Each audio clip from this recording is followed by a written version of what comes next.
अस्सलामुअलैकुम स्टूडेंट, उम्मीद करती हूँ आप सब खैरियत से होंगे। This is me Umme. Student, हम आज की इस वीडियो में अपने एक इम्पॉर्टेंट शॉर्ट को डिस्कस करेंगे।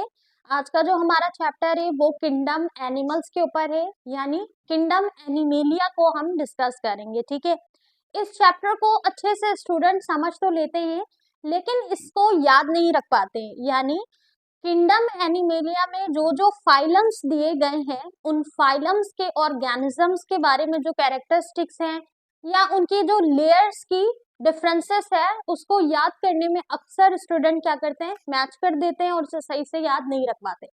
तो आज की इस वीडियो में इंशाल्लाह मैं आपको एक आसान तरीका बताऊंगी किंगडम एनिमेलिया के फाइलम्स को याद रखने का।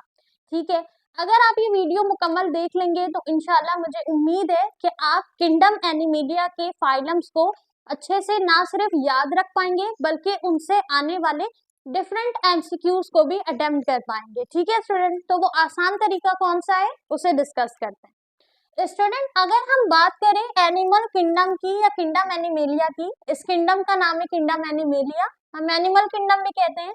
तो एनिमल किंगडम की अगर हम बात करें तो एनिमल किंगडम में तमाम ऑर्गेनिजम्स यानी जो वर्टिब्रेट और इनवर्टिब्रेट है, तमाम वो एनिमल्स जो वर्टिब्रेट और इनवर्टिब्रेट है वो दोनों आ जाते हैं। ठीक है स्टूडेंट। अच्छा, अब अगर हम इस किंगडम को समझें तो जैसा आपको पता है कि जब सेल आपस में मिलते हैं तो वो टिश्यू बनाते हैं, जब सिमिलर टिश्यू आपस में मिलते हैं तो वो ऑर्गन बनाता है। इस तरीके से ऑर्गन सिस्टम और फिर ऑर्गेनिज्म बनता है। सही, इस तरीके से अगर हम एक स्पेशी की क्लासिफिकेशन करते हैं, उसको क्लासिफाइड करते हैं, ठीक है, डिफरेंट फाइलम्स में, तो वो फाइलम्स मिलके एक किंगडम बनता है। ठीक है स्टूडेंट। अब अगर हम डिफरेंट प्लांट्स का फाइलम एक बनाएं और उन फाइलम्स को एक जगह करें तो वो प्लांट का किंगडम बनेगा। ठीक है, अगर हम डिफरेंट फंजाई के फाइलम्स को बनाएं तो वो फाइलम मिलके एक फंजाई का किंगडम बनेगा। इसी तरीके से बैक्टीरिया का और इसी तरीके से बाकी ऑर्गेनिज्म का। नाउ अगर हम बात करें एनिमल्स की, तो एनिमल्स में हमारे पास जिस भी किस्म के एनिमल्स हैं, चाहे वो रेंगने वाले हो, रेप्टाइल्स हो, ठीक है, चाहे वो एव्स हो यानी कि चाहे वो बर्ड हो, कोई भी ऑर्गेनिज्म स्टूडेंट यहाँ पर हमारे पास एनिमल्स की कैटेगरी में जब एक फाइलम में आता है और डिफरेंट फाइलम्स मिलते हैं तो वो किंगडम बनाते हैं। सही, तो यहाँ पर जितने भी फाइलम्स हैं वो किसके फाइलम्स हैं? एनिमल्स के फाइलम है। एनिमल्स के फाइलम जब एक तरफ हो जाएंगे तो वो कहलाएगा एनिमल्स किंगडम, वो पूरे एनिमल्स का एक किंगडम बन जाएगा। सही, तो एनिमल किंगडम की क्लासिफिकेशन किस तरीके से होती है इसे समझने से पहले हमें फाइलम्स के नाम को अच्छे से याद रखना जरूरी है, क्योंकि आपसे एंट्री टेस्ट के लेवल में फाइलम्स के नाम पूछे जाते हैं। ठीक है स्टूडेंट, तो फाइलम्स के नाम अक्सर स्टूडेंट बता तो देते हैं लेकिन आगे पीछे, तो मैं आपको एक ट्रिक बताऊंगी जिसकी मदद से आप सीरियल वाइज फाइलम्स के नाम याद रख पाएंगे। ठीक है, पहले हम देखते हैं कि कौन कौन से फाइलम है। अगर हम एनिमल्स फाइलम्स की बात करें तो उसमें हमारे पास टोटल ये 10 फाइलम है। ठीक है, ये टोटल 10 फाइलम है, जिसमें सबसे पहला फाइलम है पोरीफेरा, दूसरा है सैनिडेरिया, तीसरा है प्लेंटीहेल्मिन्थेस, एशहेल्मिन्थेस, एनिलिडिया, आर्थ्रोपोडा, मोलस्कस, इकोडर्मेट, हेमिकॉर्डेटा और कॉर्डेटा। ये हमारे पास टोटल फाइलम्स है। ठीक है स्टूडेंट, अब इन सारे फाइलम्स को सीरियल वाइज याद रखने की जो ट्रिक है वो हमारे पास है PCP AAA MEHC। ये आप अगर कोड याद कर लेते हो तो आप सीरियल वाइज फाइलम के नाम बता सकोगे। किस तरीके से? PCP हमारे पास स्टार्ट के 3 नाम हो गए, P से पोरीफेरा, C से सैनिडेरिया और P से प्लेंटीहेल्मिन्थेस। ठीक है, तो PCP सही। उसके बाद में हमारे पास AAA, A से एशहेल्मिन्थेस, A से एनिलिडा और A से आर्थ्रोपोडा। ठीक है, ये हो गए AAA सही। उसके बाद है MEHC, मोलस्कस, E से इकाइनोडर्मेटा, H से हेमिकॉर्डेटा और C से कॉर्डेटा। ठीक है स्टूडेंट, तो ये हमारे पास एक ट्रिक है PCP AAA MEHC। ठीक है, तो इस तरीके से अगर आप तोड़ तोड़ के याद करोगे तो आप सीरियल वाइज सारे फाइलम्स के नाम बता सकोगे, याद रख सकोगे। ठीक है स्टूडेंट, तो आपने इस तरीके से ट्रिक बना के याद रखनी है, पीसीबी ए और एम। अच्छा, अब यहाँ पर जो MEHC है ना, इसको आप महक नाम से याद रख लो, ठीक है। MEH जो हमारे पास महक होता है, के को हटा के सी, महक नाम से आपको याद रहेगा। PCP AAA फिर महक, ठीक है। लेकिन महक का के की जगह यहाँ सी है और सी से कॉर्ड डेटा, ठीक है। तो PCP इस तरीके से याद रखने में सीरियल वाइज आपको याद रहेगा, सही स्टूडेंट। अब ये तो हमारे पास हो गए सारे फाइलम्स, ये सारे एनिमल्स के फाइलम्स मिलेंगे तो बनेगा एनिमल किंगडम, ठीक है। अब इन फाइलम्स में से कुछ फाइलम ऐसा है जो सेल्यूलर लेवल है, कुछ ऐसा है जो टिश्यू लेवल है, ठीक है। अब ये सेल्यूलर लेवल, टिश्यू लेवल क्या है, इसे हम फर्दर समझेंगे, ठीक है स्टूडेंट। अच्छा, ये हमारे पास ना फाइलम तो हो गए। अब अगर हम बात करें बेसिक क्लासिफिकेशन की, कि ये सारे तो एनिमल्स हैं, तो इनको डिफरेंट फाइलम में क्यों रखा गया और किस तरीके से रखा गया, यानी हम ऑर्गेनिज्म को, किसी भी स्पेशी को क्लासिफाइड किस चीज के ऊपर करते हैं। बेसिकली अगर आपसे पूछा जाए कि क्लासिफिकेशन किस तरीके से होती है, किस चीज को देखकर होती है, तो क्लासिफिकेशन बेसिकली सिमिलैरिटीज और डिससिमिलैरिटीज को देखकर होती है, ठीक है स्टूडेंट। अगर ऑर्गेनिज्म में, एनिमल्स में सिमिलैरिटीज पाई गई हैं तो वो एक फाइलम में जाएगा, अगर उनमें डिससिमिलैरिटी है तो फिर उनके अलग अलग फाइलम्स बनेंगे, ठीक है। तो बेसिकली ऑर्गेनिज्म को जो इन 10 फाइलम में रखा गया, ये फाइलम के नाम है, ऑर्गेनिज्म के नाम नहीं, फाइलम के नाम है। तो इन 10 फाइलम के अंदर जो ऑर्गेनिज्म को रखा गया है, क्लासिफाइड किया गया है, तो उनकी क्लासिफिकेशन किस चीज के बेस के ऊपर हुई है। So the basis of animal classification is, animals की क्लासिफिकेशन इन चीजों के बेस के ऊपर होती है, जिसमें सबसे पहला है level of organisation. Level of organisation से मुराद है कि हमारे पास सबसे पहला एक ऑर्गेनिज्म सेल से मिलकर बनता है, तो अगर वो सिर्फ एक सेल से मिलकर बना है तो वो यूनिसेल्यूलर ऑर्गेनिज्म हुआ, ठीक है। तो जितने भी हमारे पास वो ऑर्गेनिज्म, वो एनिमल्स हैं जिनके पास सिर्फ एक सेल है, यानी वो यूनिसेल्यूलर है, तो वो हमारे पास एक अलग क्लासिफिकेशन, एक अलग फाइलम में जाएंगे, ठीक है। अच्छा, दूसरी जो क्लासिफिकेशन होती है, जिसकी लेवल ऑफ ऑर्गेनाइजेशन की जो सेकंड स्टेज है, दैट इज टिश्यू। हम ऑर्गेनिज्म को टिश्यू के बिहाफ के ऊपर भी, टिश्यू के ऊपर भी क्लासिफाइड करते हैं, ठीक है। और जो तीसरी हमारे पास लेयर होती है, जो लेवल ऑफ ऑर्गेनाइजेशन है, वो है ऑर्गन्स। ऑर्गन्स के ऊपर भी, यानी वो तमाम ऑर्गेनिज्म जो प्रॉपर ऑर्गन अपनी बॉडी में एसोसिएट करने, जिनकी बॉडी के अंदर प्रॉपर ऑर्गन्स हैं, तो वो एक फाइलम में जाएगा, ठीक है। इसके अलावा हमारे पास है ऑर्गन सिस्टम, यानी वो तमाम ऑर्गेनिज्म जिनके पास पूरा ऑर्गन सिस्टम होता है, जैसे हमारी ह्यूमन बॉडी में पूरा ऑर्गन सिस्टम है, यानी ना सिर्फ ऑर्गन बल्कि वो ऑर्गन ऑर्गेनिक सिस्टम भी परफॉर्म कर रहे हैं। ऑर्गन सिस्टम जैसे कि अगर हार्ट है, हार्ट एक ऑर्गन है, हार्ट सर्कुलेशन परफॉर्म कर रहा है, सर्कुलेटरी सिस्टम परफॉर्म कर रहा है, ठीक है। तो ये पूरा ऑर्गन सिस्टम, वो तमाम ऑर्गेनिज्म जो ऑर्गन सिस्टम भी परफॉर्म करते हैं, वो तमाम ऑर्गेनिज्म एक अलग फाइलम में है। तो सबसे पहले जो क्लासिफिकेशन होती है वो लेवल ऑफ ऑर्गेनाइजेशन को देखकर होती है, कि वो ऑर्गेनिज्म किस तरीके से ऑर्गेनाइज हुए, सिर्फ उनके पास सेल्यूलर बॉडी है, या उनके पास टिश्यू है, या उनके पास ऑर्गन है, या पूरा ऑर्गन सिस्टम मौजूद है। तो सबसे पहले जो क्लासिफिकेशन होगी वो इस चीज को देख के होगी, ठीक है। दूसरी जो हमारे पास क्लासिफिकेशन का बेसिक चीज है, दैट इज सिमेट्री। अब सिमेट्री होती क्या है, कौन कौन सी होती है, इसे समझने से पहले आप अगर सिमेट्री को समझो, तो यहाँ मैंने डेफिनेशन लिखी है, the balance arrangement of body part. Balance arrangement body part को हम क्या कहते हैं, सिमेट्री कहते हैं, either side of a line और अ पॉइंट।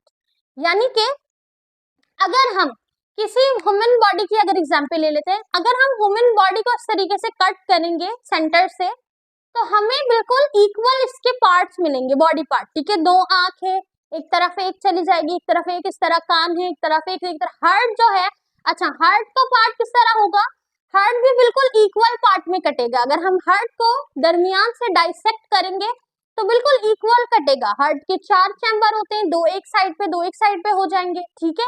तो हार्ट बिल्कुल इक्वली कटेगा।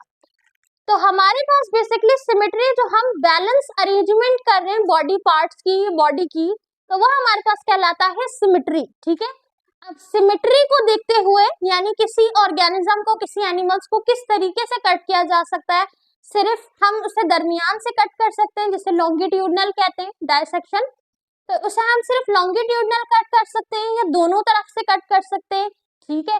तो इन सारी चीजों को देखते हुए भी, अरेंजमेंट को भी देखते हुए भी क्लासिफिकेशन की जाती है। अब सिमेट्री यानी बॉडी पार्ट को कट करना सेम उसमें किस तरीके से हो सकता है। पहला हमारे पास है रेडियल। रेडियल का मतलब होता है कहीं से भी कट करना। जैसे फॉर एग्जांपल ये एक बॉडी है किसी भी एनिमल्स की, तो हम इसे यहाँ से भी कट कर सकते हैं, यहाँ से भी, यूं यूं हर तरफ से कट कर सकते हैं, तो इसे हम कहेंगे रेडियल, ठीक है स्टूडेंट। अच्छा, रेडियल के नाम से ना आप रेडियस याद रखिएगा, ठीक है। क्यों याद रखना है, ये एक ट्रिक है, मैं एंड में आपको बताऊंगी। रेडियल से आपने रेडियस याद रखना है, ठीक है स्टूडेंट। अच्छा, दूसरा हमारे पास जो तरीका है दैट इज बायलिटरल। बायलिटरल से मुराद है यानी कि किसी भी एनिमल्स को हम सिर्फ जब दो हाफ में कट कर सकेंगे तो उसे बायलिटरल सिमेट्री कहा जाता है। जैसे हमारी ह्यूमन बॉडी जो है वो बायलिटरल है, सही। जब हम कट करेंगे लॉन्गिट्यूडनल में अपनी बॉडी को, मिसाल के तौर पे, तो हमारे पास इक्वल हमें पार्ट मिलेंगे, इक्वल डिवीजन मिलेगी, सही।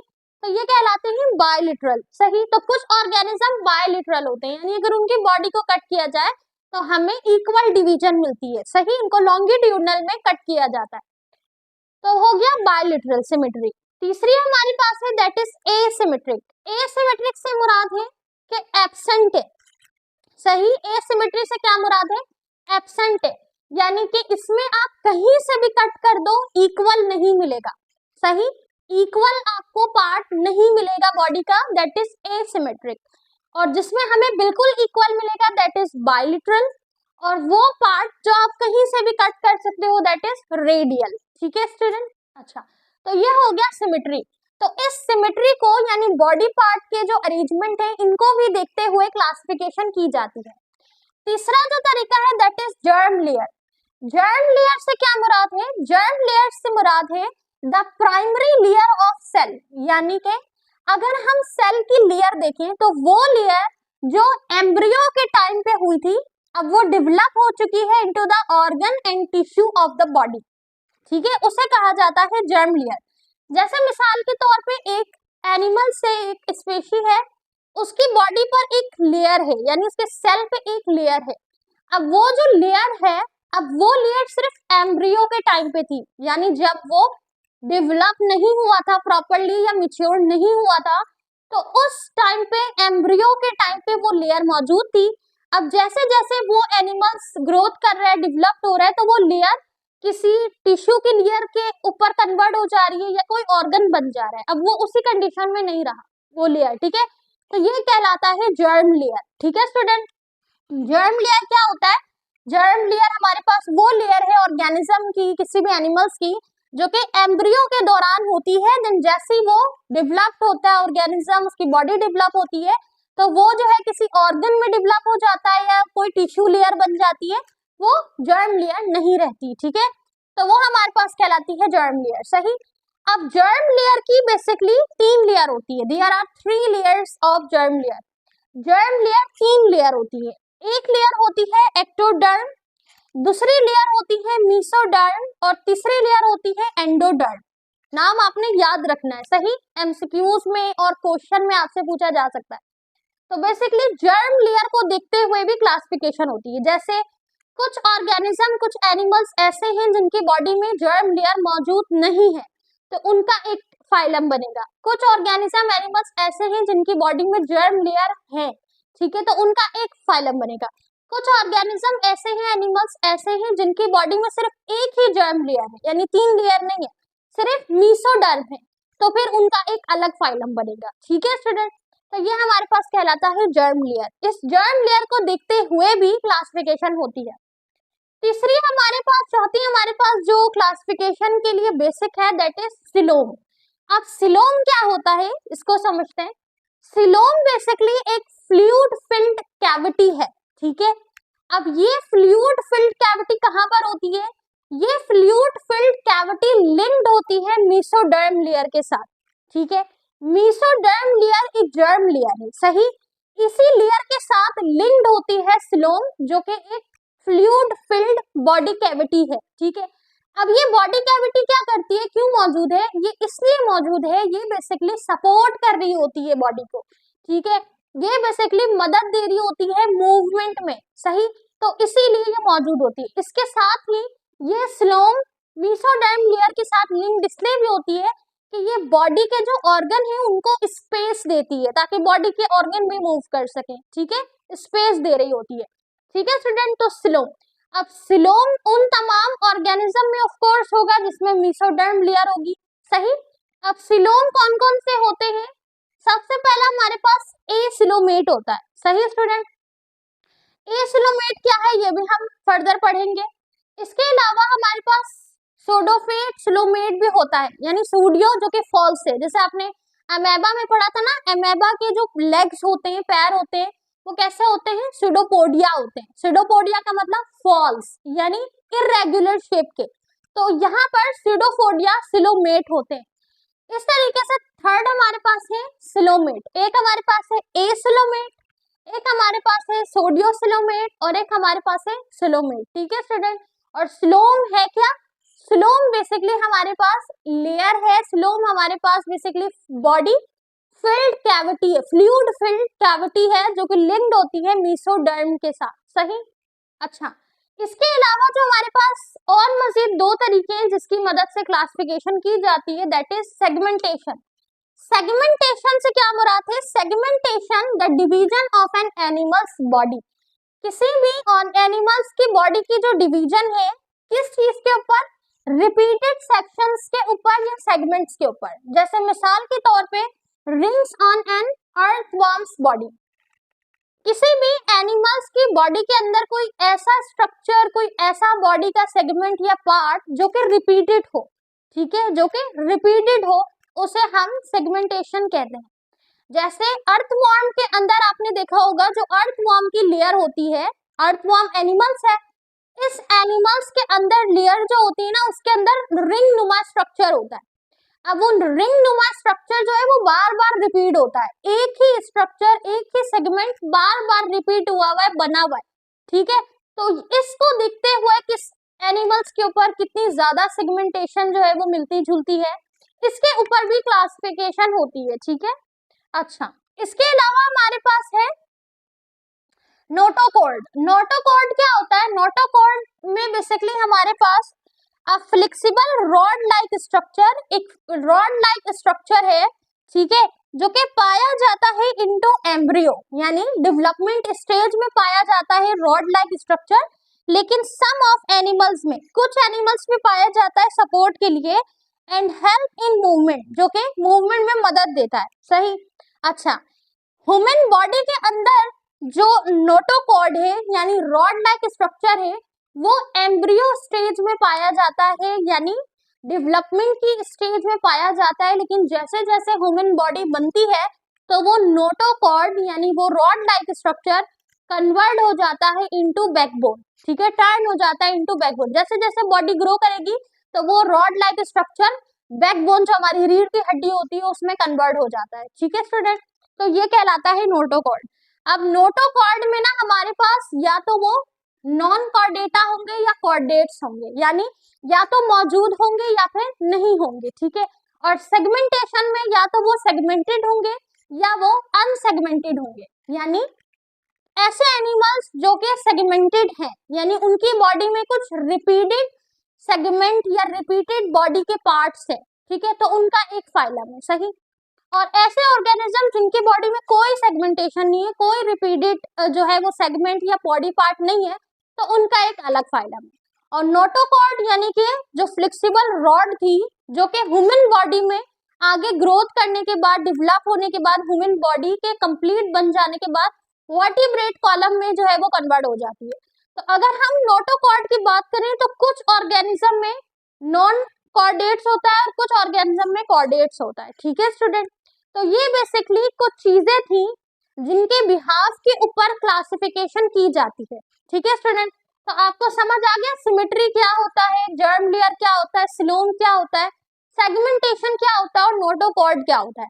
अब किसी ऑर्गेनिज्म में अगर मौजूद होगा तो उसका एक फाइलम होगा, जिसमें नहीं होगा उसका अलग फाइलम होगा। अब फाइलम तो बन चुके हैं, अब हमें ये देखना है कि कौन से फाइलम में बेसिकली हमारे पास इनमें से कुछ चीजें मौजूद है या नहीं है, और उनकी कैरेक्टरिस्टिक क्या है, ये हमें समझना है। ठीक है स्टूडेंट।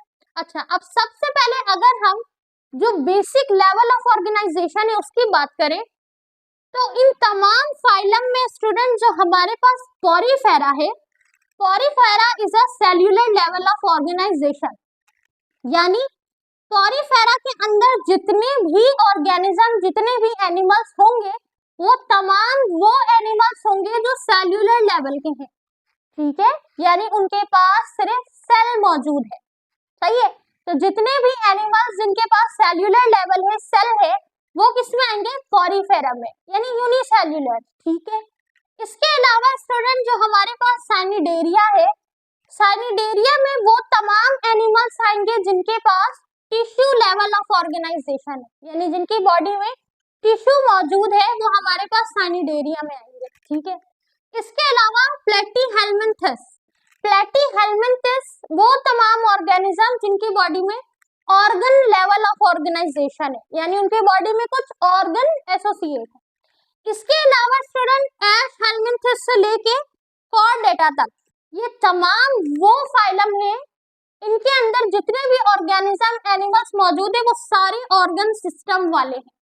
ठीक है स्टूडेंट, यानी कि porifera is a cellular level of organisation, cnidaria is a tissue level of organisation, Platyhelminthes is the organ level of organization, and the Ashhelminthes, Annelida, Arthropoda, Molluscus, Echinodermate, Hemichordata and Chordata are all organ system level of organization.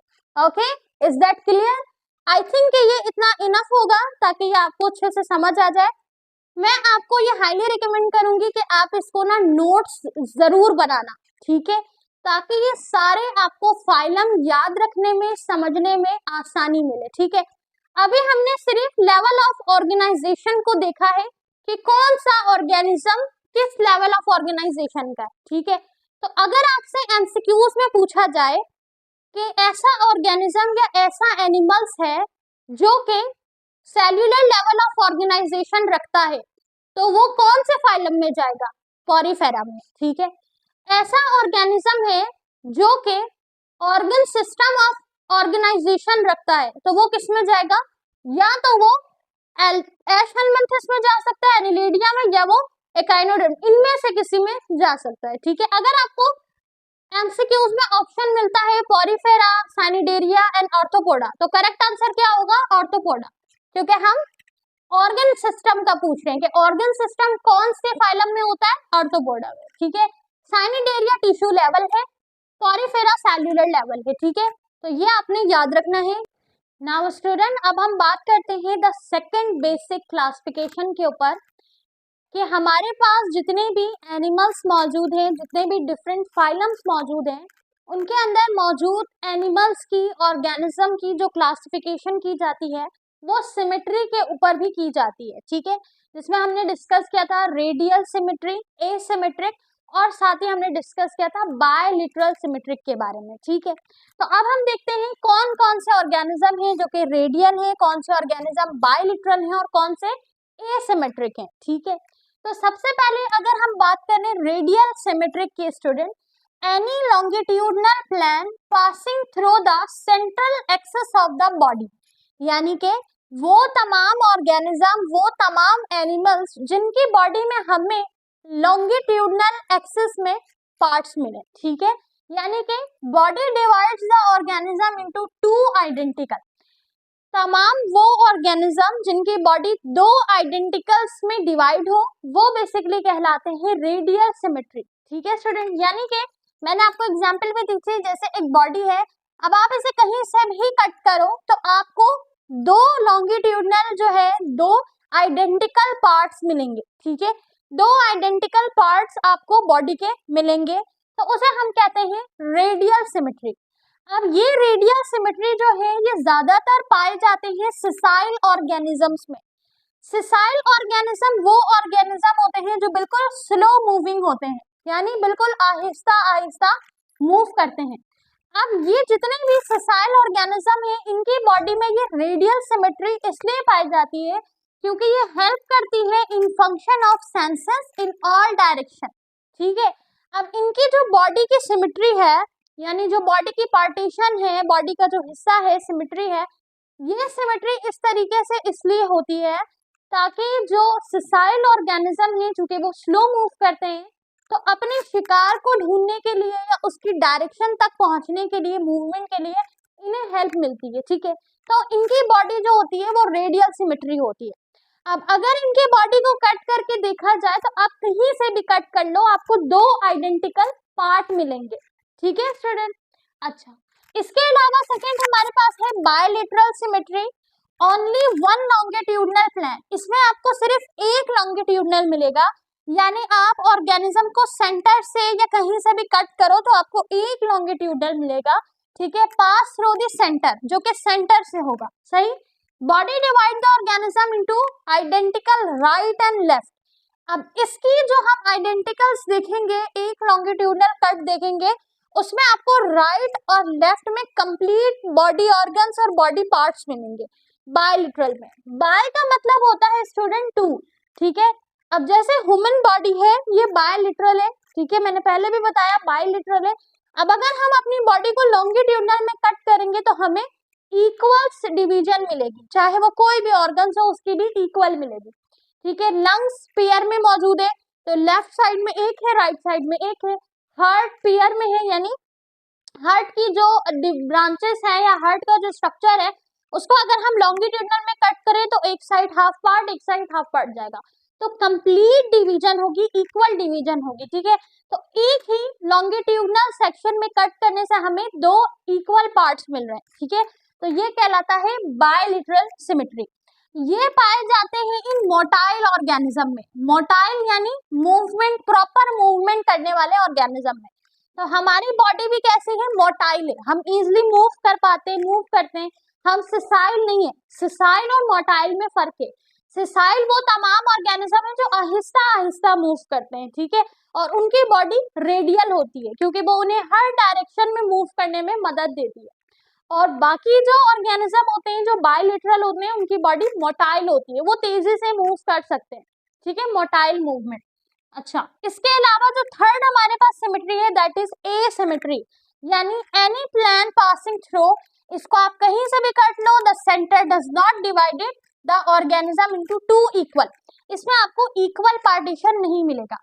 Asymmetric, यहाँ पे ए जो है ये show करता है absent को, तो यहाँ पे सिमेट्री एब्सेंट होती है। ठीक है, तो ये बेसिकली इसमें कोई इक्वल डायरेक्शन नहीं मिलेगी। ठीक है स्टूडेंट। अच्छा, तो ये हमें समझ आ गया रेडियल कौन से ऑर्गेनिज्म में होता है, बायलिटरल कौन से होता है और एसिमेट्री किस में होता है। अब अगर हम फाइलम्स की बात करें कि कौन सा फाइलम हमारे पास जो है बेसिकली वो बायलिटरल है, कौन सा रेडियल है, तो सबसे पहले अगर हम पॉरीफेरा की बात करें तो पॉरीफेरा इज एसिमेट्रिक।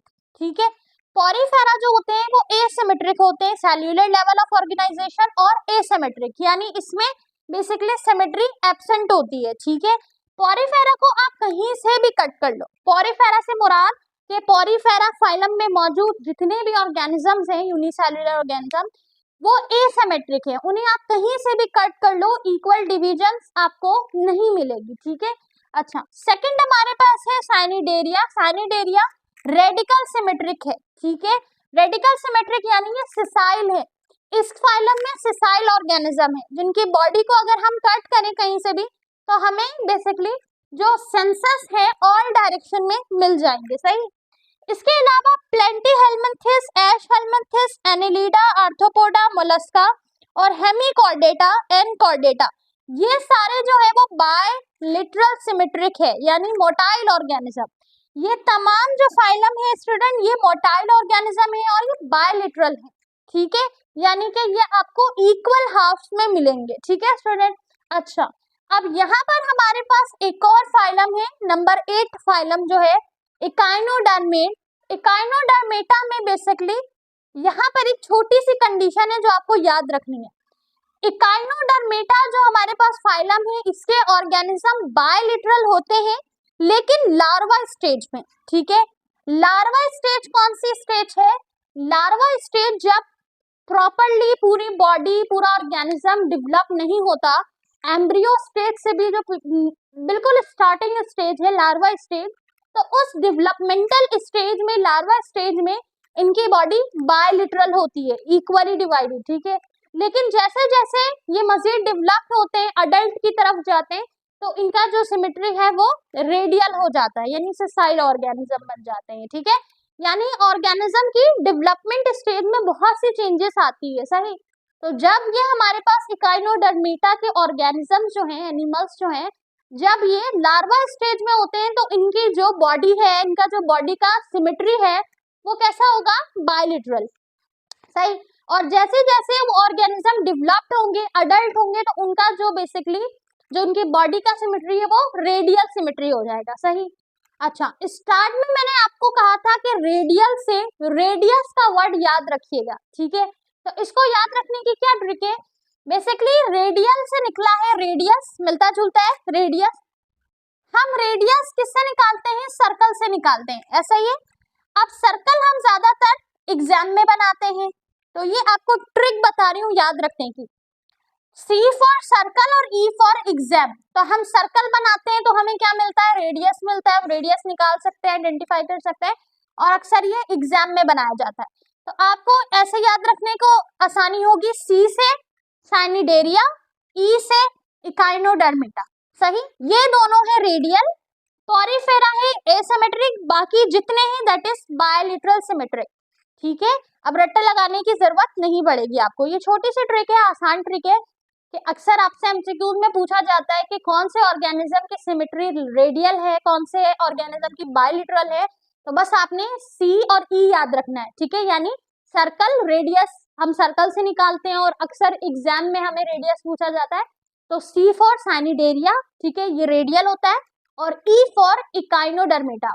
इकाइनोडर्मेटा में एक कंडीशन याद रखना, इकाइनोडर्मेटा में पहले तो बायलिटरल होगा जब वो लार्वा स्टेज में होगा, लेकिन जब वो अडल्ट होगा तो वो रेडियल हो जाएगा, ठीक है स्टूडेंट, ये याद रखना बस, सही है। बाकी ये शॉर्ट सा जो ट्रिक है वो ये है, साइनिडेरिया, ठीक है, और इकाइनोडर्मेटा। पॉरीफेरा एसेल्युलर है तो एसिमेट्रिक है, ठीक है। पॉरीफेरा के ऑर्गेनिजम्स को आप कहीं से भी कट कर लो, इक्वल नहीं मिलेगा, ठीक है। इसके अलावा बाकी जितने स्टूडेंट वो बायलिटरल सिमेट्रिक होते हैं, सही है स्टूडेंट। नाउ स्टूडेंट, अब हम बाकी क्लासिफिकेशन की बेस को देखते हैं कि किस तरीके से मजीद क्लासिफाई किया जाता है, ठीक है। हमने लेवल ऑफ ऑर्गेनाइजेशन को समझ लिया, हमने सिमेट्री को देख लिया।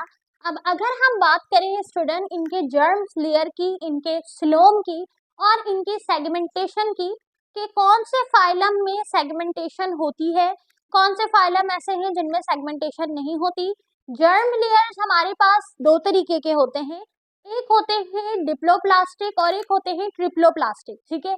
डिप्लोप्लास्टिक और ट्रिप्लोप्लास्टिक यानी कि वो एनिमल्स जिनकी बॉडी लेयर डबल होती है, वो ऑर्गेनिज्म जिनकी बॉडी लेयर सिंगल होती है, ठीक है स्टूडेंट। अच्छा, इसमें आपने डिफरेंसेस याद भी किया होगा, पेपर में भी आया था zoology के, ठीक है, फर्स्ट ईयर में। तो ये आपसे एज अ एमसीक्यूज में किस तरह पूछा जा सकता है कि हमारे पास कौन से ऑर्गेनिज्म के पास जर्म लेयर है, कौन से ऑर्गेनिज्म के पास जर्म लेयर नहीं है, यानी कौन से फाइलम में, ठीक है। इसके अलावा डिप्लोप्लास्टिक कौन से और टिप्रोप्लास्टिक कौन से हैं, तो इस तरह आपसे पूछा जा सकता है, ठीक है। तो उसको आपने याद किस तरह रखना है? सबसे पहले अगर हम बात करें पॉरीफेरा की, सो पॉरीफेरा जो जिसका सेल्यूलर लेवल हमारे पास कौन सा है स्टूडेंट? सेल्यूलर लेवल इसका हमारे पास सिंगल सेल है, ठीक है, यानी इसकी लेवल ऑफ ऑर्गेनाइजेशन सेल्यूलर है। पॉरीफेरा की सिमेट्री की बात करें तो ये एसिमेट्रिक है, यानी एब्सेंट होता है। नाउ अगर हम इसकी जर्म लेयर को देखें तो इसमें जर्म लेयर मौजूद नहीं होती, यानी इसमें कोई लेयर मौजूद जो है वो नहीं होती, सही है स्टूडेंट। इसके अलावा अगर हम सानिडेरिया की बात करें तो सानिडेरिया डिप्लोप्लास्टिक है, सही है स्टूडेंट, सानिडेरिया हमारे पास डिप्लोप्लास्टिक है।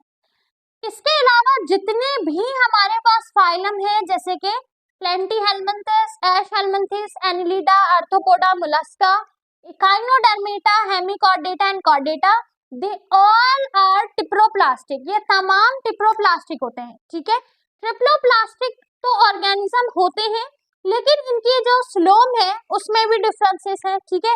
लेकिन अगर हम जर्म लेयर की बात करें तो इनकी जर्म लेयर टिप्लोप्लास्टिक है और इनके जर्म लेयर जो है वो डिप्लोप्लास्टिक है। ठीक है, जर्म लेयर हमने समझा था ना कि जर्म लेयर क्या होता है।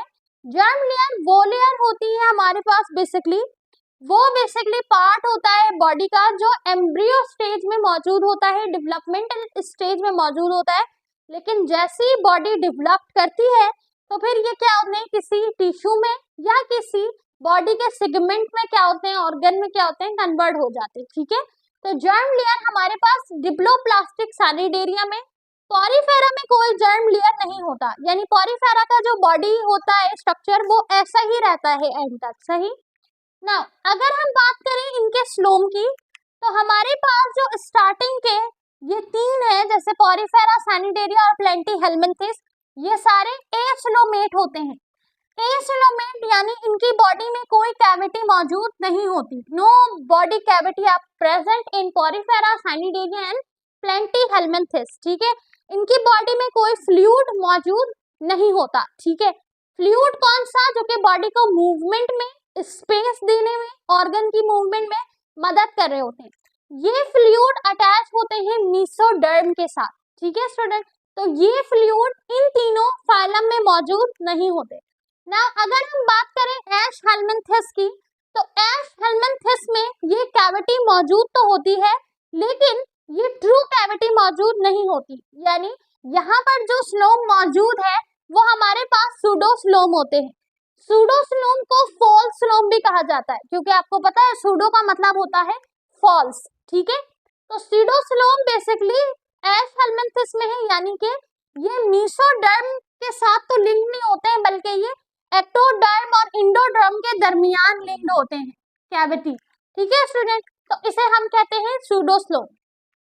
इसके अलावा अगर हम बाकी फाइलम्स की बात करें जैसे एनिलिडा, आर्थ्रोपोडा, मोलस्का, इकाइनोडर्मेट, हेमिकोर्डेटा और कॉर्डेटा, तो ये सारे जो होते हैं बेसिकली ये सिलोमेट होते हैं।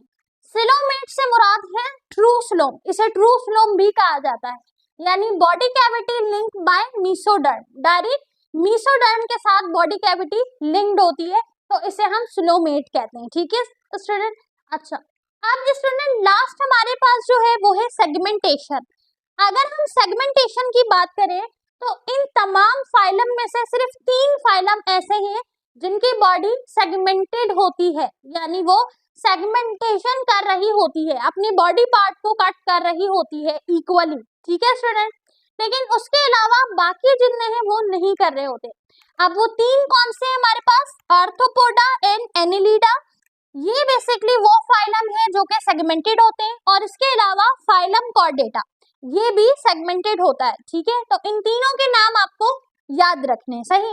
अच्छा, नाम याद रखने की ट्रिक से पहले एक और चीज, आर्थ्रोपोडा और एनिलिडा जो है स्टूडेंट ये सेगमेंटेड है बोथ साइड, यानी इंटरनली भी और एक्सटर्नली भी।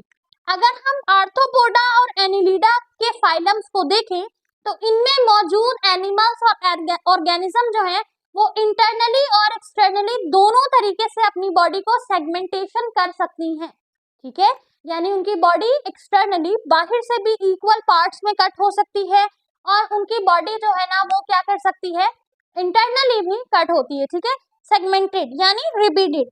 इसके अलावा फाइलम कॉर्डेटा की बात करें तो फाइलम कॉर्डेटा में सिर्फ इंटरनली सेगमेंटेशन होती है। ठीक है, एक्सटर्नल नहीं होता। ठीक है, जैसे कि हमने बात की थी ना अर्थवर्म की बॉडी के अंदर रिंग लाइक स्ट्रक्चर होता है रिपीटेड। ठीक है, तो सेगमेंटेड यानी रिपीटेड, यानी कि कौन से ऑर्गन कौन से सेगमेंट्स ऐसा है जो रिपीटेड है। ठीक है स्टूडेंट, तो ये सेगमेंटेशन कर सकते हैं। अच्छा, इसको याद रखने की एक छोटी सी जो ट्रिक है स्टूडेंट वो है अनार को सेगमेंटेड। ये याद रख लो, अनार को सेगमेंटेड। जैसे आप अनार लेते हो ना, जो हमारे पास फ्रूट है अनार, अब इसको हमने सेगमेंटेड कर दिया। सही, तो अनार AN से हम याद रखेंगे एनिलिडा। ठीक है, और AR से आर्थ्रोपोडा, CHO को से कॉर्डेटा। तो अनार को सेगमेंटेड यानी एनिलिडा, आर्थ्रोपोडा और कॉर्डेटा सेगमेंटेड होंगे, बाकी जितने हैं वो सेगमेंटेड नहीं होंगे। ठीक है स्टूडेंट, तो मुझे नहीं लगता कि इससे ज्यादा कोई आसान तरीका होगा इनकी बेसिक क्लासिफिकेशन को याद रखने का। अगर आप इस छोटी छोटी ट्रिक को इस्तेमाल करके याद रखोगे तो कभी भी आप जो है ना फाइलम को आगे पीछे नहीं करोगे, इंशाल्लाह आपको प्रॉपर जो है वो सीरियल वाइज याद रहेगा। सही है स्टूडेंट, तो मैंने आपको छोटी छोटी ट्रिक बताई है। सबसे पहले सीरियल वाइज याद रखने का जो आसान तरीका है दैट इज PCP AAAMEHC, ठीक है। इसके अलावा अगर आपको याद रखना है कि कौन सा सेगमेंटेड है कौन सा नहीं, तो इसकी ट्रिक है अनार को सेगमेंटेड, ठीक है, एनिलिडा, आर्थ्रोपोडा और कॉर्डेटा। सही है स्टूडेंट। अच्छा, इसके अलावा मैंने आपको एक और ट्रिक बताई थी याद रखने की, वो थी रेडियस वाली, सिमेट्री की।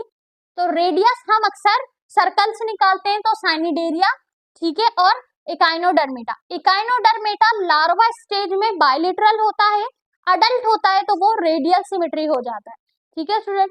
तो बेसिक क्लासिफिकेशन आपको याद रखनी है, जिसमें सबसे पहले हमने पढ़ा cellular level of organisation, tissue level of organisation, यानी बेसिकली हमने लेवल ऑफ ऑर्गेनाइजेशन के बिहाफ के ऊपर फाइलम्स को क्लासिफाइड किया, ठीक है। दूसरी चीज हमने समझी स्टूडेंट इसकी सिमेट्री, कि किस तरीके से बॉडी के पार्ट को कट किया जा सकता है, कितने आइडेंटिकल निकल सकते हैं, तो उसके बिहाफ के ऊपर हमने फाइलम को क्लासिफाई किया, ठीक है।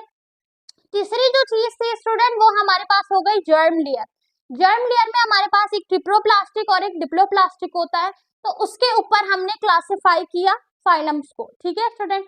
इसके अलावा हमारे पास था सेगमेंटेशन। सेगमेंटेशन यानी कि कौन से रिपीटेड पार्ट सेगमेंट हो सकते हैं बॉडी के अंदर, उसके अकॉर्डिंग हमने क्लासिफाई किया फाइलम को, ठीक है स्टूडेंट, ठीक है। इसके अलावा हमने स्लोम के जो है वो अकॉर्डिंग क्लासिफाई किया फाइलम को, कि कौन से एनिमल्स ऐसे हैं जिनकी बॉडी में स्लोम कैविटी मौजूद ही नहीं होती, फ्लूइड कैविटी मौजूद ही नहीं होती, तो वो तमाम एनिमल्स आ जाएंगे पॉरीफेरा में, ठीक है।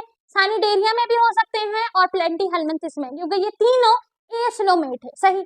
अब मिसाल के तौर पे आपको ऐसा एनिमल्स दिया गया है जिसकी बॉडी के अंदर जो है वो कैविटी मौजूद नहीं है, तो आपके पास 3 फाइलम अलग हो गए, 10 में से 3 अलग हो गए, ठीक है। कौन से?